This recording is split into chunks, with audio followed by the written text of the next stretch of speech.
मांझीनगढ़ में पक्षियों के संरक्षण के लिए चिड़िया मितानों ने ली शपथ।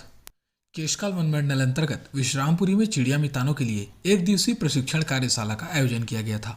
इसमें प्रकृतिवादी रवि नायडू एवं संजय टंडन की अगुवाई में वन क्षेत्रों में चिड़िया देखकर उनकी पहचान करना सिखाया गया। इस कार्यक्रम में मांझीनगढ़ के मारी क्षेत्र में पाए जाने वाले चिड़ियों को दूरबीन में देखकर और कैमरा द्वारा पहचानने का प्रशिक्षण भी दिया गया। अंत में चिड़िया मितानों ने चिड़ियों और जंगल को बचाने की प्रतिज्ञा लेते हुए कार्यक्रम का समापन किया। कार्यशाला में केशकाल वन मंडल के अलग अलग रेंज से चिड़िया मितान उपस्थित रहे।